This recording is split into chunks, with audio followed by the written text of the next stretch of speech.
Hi అండి అందరికీ welcome to Mr and Mrs cooking. దేవీ నవరాత్రుల్లో అమ్మవారికి ప్రసాదంగా పెట్టే ఈ అల్లం గారెల్ని నేను ఎలా తయారు చేశానో చూపిస్తాను. ముందుగా దీనికోసం అయితే పొట్టు మినపప్పు అయితే ఉందండి నా దగ్గర. మీరు కావాలంటే గుండు మినపప్పు కూడా తీసుకోవచ్చు. ఈ పొట్టు మినపప్పుతో అయితే చేస్తున్నాను. చాలా టేస్టీగా ఉంటుంది. గుండు మినపప్పు అయితే 4 గంటలు నానబెట్టుకుంటే సరిపోతుంది, కానీ ఈ పొట్టు మినపప్పు మాత్రం ఓవర్ నైట్ నానబెట్టుకుంటేనే బాగా వస్తాయండి గారెలు అనేవి. ఇక్కడ 1 కప్పు మినపప్పు అయితే తీసుకున్నాను. ఈ మినపప్పుని ఓవర్ నైట్ నానబెట్టుకోవడం కోసం ఒక 3 కప్పులు వాటర్ అయితే పోసేసి నానబెట్టుకోవాలి. టైం ఎక్కువ పడుతుంది కాబట్టి నేను ముందు రోజు నైటే నానబెట్టుకున్నాను. చూస్తున్నారు కదా, ఈ విధంగా పొట్టంతా తీసేసి బాగా గాలిచ్చేసుకున్నాను. ఏదైనా ఇసుక లాంటిది ఉంటే పోతుంది కదా అని చెప్పేసి, మట్టి అలాంటివి ఉంటే పంటి కింద పడినప్పుడు బాగోదు కదా, అందుకని నీట్గా వాష్ చేసి పక్కనుంచుకొని ఈ నీళ్ళన్నీ వాడ్చుకోవాలి. ఈ మినపగారెలు చేసేటప్పుడు నీళ్ళు ఉన్నాయనుకోండి, గారెలు సరిగ్గా రావన్నమాట. సో వాటర్ అంతా తీసేసి వడబుట్టలో వేసుకొని పక్కన ఉంచుకోండి. ఆ తర్వాత 2 ఇంచుల అల్లం ముక్కని సన్నగా తరిగి వేసుకున్న తర్వాత 4-5 పచ్చిమిర్చిని మధ్య కట్ చేసి వేసుకోండి.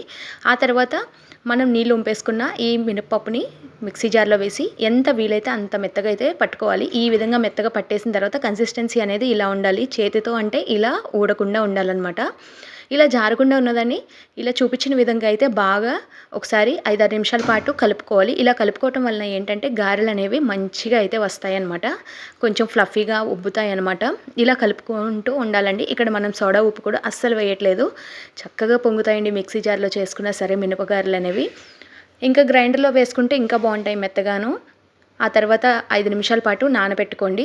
ఆ తర్వాత 1 టేబుల్ స్పూన్ వరకు జీలకర్రని, సన్నగా తరిగిన ఉల్లిపాయ ముక్కల్ని, 2-3 కరివేపాకు రెబ్బల్ని సన్నగా తరిగి వేసుకోండి. రుచికి సరిపడా ఉప్పును కూడా వేసుకొని ఇదంతా కూడా బాగా కలిసేలాగా ఒకసారి కలిపేసుకుందాము. ఉల్లిపాయలో వాటర్ వస్తాయి కాబట్టి కన్సిస్టెన్సీ అనేది కొంచెం లూజ్ అవుతుంది. సాల్ట్, ఉల్లిపాయ వేసాం కాబట్టి పర్వాలేదు. అయినా కానీ గారెలు చక్కగా ఒత్తుకోవచ్చు. మీకు కావాలంటే ఏదన్నా తడి బట్ట మీద కూడా చేసేసుకొని ఆయిల్లో అయితే వేసుకోవచ్చు. ఇక్కడ నేనైతే చేతి మీదే వేసేసుకుంటున్నాను. కన్సిస్టెన్సీ అనేది కొంచెం మినపగారెలకి గట్టిగానే ఉండాలి. లూజ్ అయితే గారెల షేప్ అనేది అసలు రావు, పొంగవు. డీప్ ఫ్రైకి సరిపడా ఆయిల్ పెట్టుకొని ఆయిల్ హీట్ అయిందా లేదా కొంచెం వేసి చూడండి, చక్కగా పొంగుతుంది. ఇప్పుడైతే మీడియం ఫ్లేమ్లోకి అడ్జస్ట్ చేసుకున్నాను. ఆయిల్ని మీడియం ఫ్లేమ్లోకి అడ్జస్ట్ చేసుకున్న తర్వాత చేతి వేళ్ళపైనే గారెనైతే ఒత్తుకొని చూపించిన విధంగా అయితే వేసేసుకుంటున్నాను. ఆయిల్ అనేది బాగా హీట్ అయి ఉండాలి. అప్పుడే గారె అనేది పైకి పొంగుతూ ఉంటుంది. ఈ విధంగా గారెలన్నీ వేసుకుంటున్నాను. ఈ అల్లం గారెలు టేస్ట్ చాలా బాగుంటుందండి. ఉత్తిగా ఇంట్లో బ్రేక్ఫాస్ట్గా కూడా చేసుకొని తినొచ్చు. దీంట్లోకి కాంబినేషన్గా చట్నీ అయితే కొబ్బరి చట్నీ బాగుంటుంది. అలాగే పెరుగు చట్నీ కూడా చాలా బాగుంటుంది. ఆల్రెడీ పచ్చిమిర్చి వేసాం కాబట్టి సాల్ట్ కూడా ఉంటుంది కాబట్టి ఉత్తిగా తిన్నా కూడా బాగానే ఉంటుంది. ఇలా చేతులతోనే చక్కగా ఒత్తేసుకుంటే గారెలన్నీ కూడా మంచిగా పొంగుతున్నాయి. చూస్తున్నారు కదా, అలా వేయంగానే దుద్దుల్లాగా పైకి వచ్చేస్తున్నాయి. ఎంత మెత్తగా ఉంటాయంటే చాలా టేస్టీగా ఉంటాయి. పైనంతా క్రిస్పీగా, లోపలంతా మెత్తగా, మధ్యలో ఉల్లిపాయ, జీలకర్ర ఆ టేస్ట్ అంతా తెలుస్తూ చాలా బాగుంటాయండి. అల్లం కూడా వేసాం కాబట్టి మంచి టేస్ట్ కూడా ఉంటుంది. ఇంట్లో చక్కగా చేసేసుకోవచ్చు. ఈ విధంగా మినపగారెలు అనేవి చక్కగా వేసేసుకొని 2 పక్కల కూడా మొత్తం ఫ్రై చేసుకోవాలి. ఇవి ఫ్రై అవ్వడానికి కొంచెం టైం అయితే పడుతుంది. మీడియం ఫ్లేమ్లో పెట్టి మాత్రమే ఫ్రై చేసుకోవాలి. ఈ చుట్టూ ఉన్న బబుల్స్ అనేవి మొత్తం పోయి ఎర్రగా అయినప్పుడు మాత్రమే ఈ గారెల్ని బయటికి తీయాలి. లేదు అంటే కనుక పచ్చిగా ఉండి పిండి పిండిగా అయిపోతూ ఉంటాయండి. పైన లేయర్ అంతా క్రిస్పీగా ఉంటుంది. నేనైతే ఈరోజు ఎటువంటి చట్నీ కూడా చేయట్లేదు. ఉత్తిగా పచ్చిమిర్చి వేసాను కాబట్టి, అల్లం వేసాను, ఆల్రెడీ అన్నీ వేసాను కాబట్టి ఉల్లిపాయ ఆ టేస్ట్ సరిపోతుందండి. ఇంకెటువంటి చట్నీ కూడా ప్రిపేర్ చేయట్లేదు.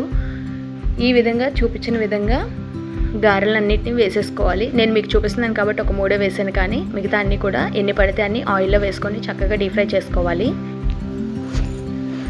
ఈ విధంగా డీప్ ఫ్రై అవుతున్నప్పుడు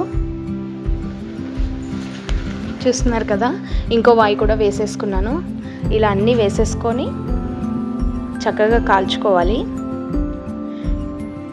ఈ చుట్టూ ఉన్న బబుల్స్ అన్నీ చాలా వరకు తగ్గిపోతున్నాయి కదా, ఇలా తగ్గిపోతున్నప్పుడు 2 పక్కల కూడా తిప్పుకుంటూ కాల్చుకోండి. చూస్తున్నారు కదా, వేళ్ళ మీద ఎంత చక్కగా వస్తున్నాయో. ఆయిల్లో వేయగానే పువ్వులాగా పైకి వచ్చేస్తున్నాయి.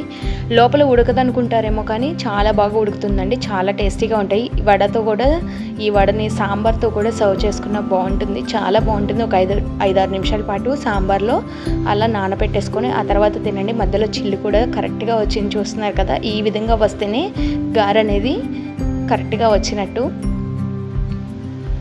ఇలానే అన్నీ కూడా వేసేసుకుందాము. అన్నీ వేసేసుకున్న తర్వాత చూపిస్తానండి. ఫైనల్గా మనకి గారెలు అయితే రెడీ అయిపోయాయి. ఇంకా వీటిని అయితే తీసుకుందాము. చూస్తున్నారు కదా, చక్కగా ఎర్రగా కాలాయి కదా. ఈ గారెలన్నింటినీ తీసి పక్కన ఉంచేసి ఇంకా సర్వ్ చేసుకుందాము. అమ్మవారికి ప్రసాదంగా పెట్టే ఈ అల్లం గారెల్ని ఇంట్లోనే ఈజీగా ఈ విధంగా చక్కగా చేసేసుకోండి. చాలా టేస్టీగా ఉంటాయి. ఇలా సులువుగా చేసుకోవచ్చు. మొదటిసారి చేసినా సరే ఇలా మెత్తగా క్రిస్పీగా చాలా బాగుంటాయండి ఈ అల్లం గారెలు. తప్పకుండా మీరు కూడా మీ ఇంట్లో ట్రై చేయండి. ఎలా వచ్చాయి అనేది కామెంట్ చేయడం మాత్రం మర్చిపోకండి. సరే కానీ మన ఛానల్ని లైక్ చేయండి, షేర్ చేయండి, సబ్స్క్రైబ్ చేసుకోండి. చూస్తున్నారు కదా ఎంత ఫ్లఫీగా ఉబ్బాయో, ఎంత మెత్తగా వచ్చాయో. పైన చాలా క్రిస్పీగా, లోపల చాలా సాఫ్ట్గా కూడా ఉంటాయి.